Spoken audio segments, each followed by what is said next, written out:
दिल्ली में टोल विवाद को लेकर बीजेपी सांसद योगेंद्र चंदोलिया ने बयान दिया है।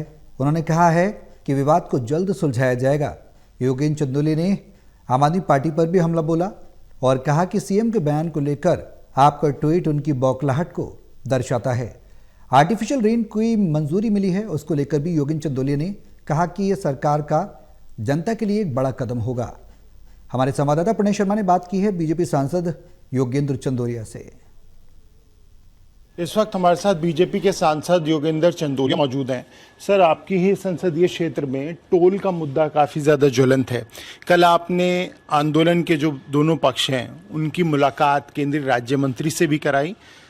पहला सवाल यही है, क्या उसे कहा जाए कि उस जो मुलाकात थी उसमें कुछ हल निकल पाया है, कुछ समाधान निकल पाया है? देखिए, ये एक बहुत बड़ा राष्ट्रीय प्रोजेक्ट है।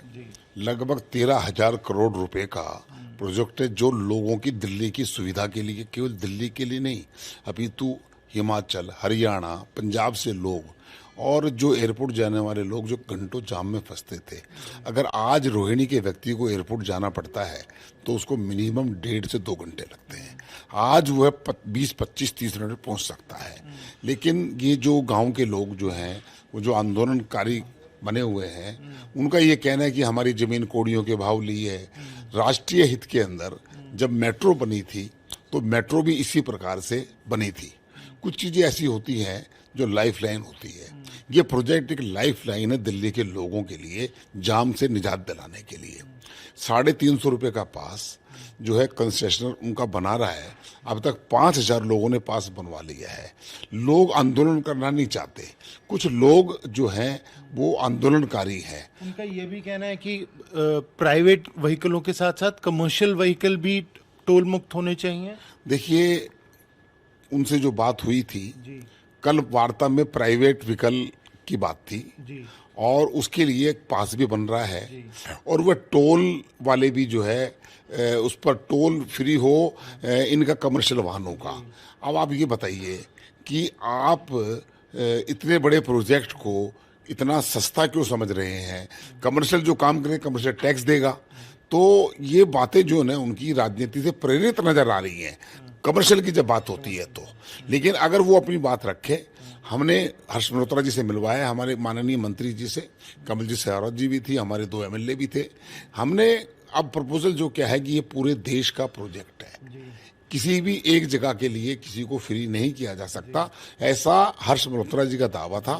फिर भी उन्होंने कहा है कि मैं नितिन गडकरी जी से, माननीय मंत्री से बात करके कोई हल होगा, रास्ता निकलेगा, बीच का कोई रास्ता निकलेगा, उसको निकालेंगे। आपने विकास की बात की, इस प्रोजेक्ट की बात करी। एक और कार्य होने जा रहा है जो क्लाउड सीडिंग की हम बात करते हैं, वो उसकी अनुमति डीजीसीए ने दे दी है। उसे आप किस तरह से देखते हैं? क्योंकि दिल्ली में प्रदूषण एक बड़ा ज्वलंत मुद्दा रहा है और आप लोगों ने काफी उसे उठाया भी है। देखिए, पोल्यूशन को पिछली सरकार काम नहीं कर पाई थी। काम करना और विफल हो जाना ये बात है, उन्होंने काम ही नहीं किया। अगर वो काम करते तो कुछ ना कुछ रास्ता निकलता। अब जो है ये जो आर्टिफिशियल रेन की बात हुई है और इसको मंजूरी मिली है, मैं मानता हूं कि दिल्ली के लोगों के लिए, उनके स्वास्थ्य के लिए बहुत अच्छी बात है। और वैसे इस बार बारिश इतनी आई है, इस बारिश ने नुकसान भी किया है। उस समय बारिश आई तो लोगों की दिक्कतें भी बढ़ी हैं। लेकिन ये जो आर्टिफिशियल जो रेन है ये लोगों को दिक्कत नहीं करेगी। ये गंदगी मिट्टी जो है उसको साफ करेगी। निश्चित तौर पर लोगों को पोल्यूशन से निजात मिलेगी। आखिरी सवाल, मुख्यमंत्री के एक बयान पर आपने भी सुना होगा, उसे लेकर, अधिकारियों को लेकर जो बात कही है, आम आदमी पार्टी ने टिप्पणी की है और वो कह रहे हैं कि भगवान का जो अपमान है, हनुमान जी का जो अपमान है, वो मुख्यमंत्री कर रही हैं अपने इस बयान के जरिए।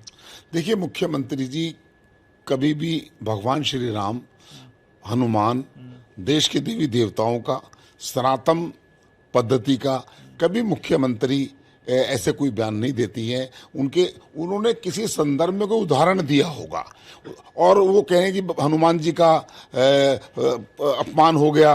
अरे, मैं हनुमान प्रेमी हूँ, मैं हनुमान जी का अनुयायी भक्त हूँ। मुझे तो नहीं लगता। उनको क्यों लगता है? वो किस एंगल से आम आदमी पार्टी देखते हैं? उनका एजेंडा सिर्फ ये है कि उन्होंने मुख्यमंत्री के पीछे एक सोशल मीडिया छोड़ दिया है। अगर वो काम ही कर लेते, उन्होंने यही कहा, इतना अब वो उनके पीछे लगे लगे हुए हैं, अगर यही काम कर लेते तो कम से कम वो सत्ता से जाना तो निश्चित था, कुछ और सीटें मिल जाती। लेकिन अब उनको सारी कमियां अब नजर आ रही, जो उन्होंने काम नहीं किया।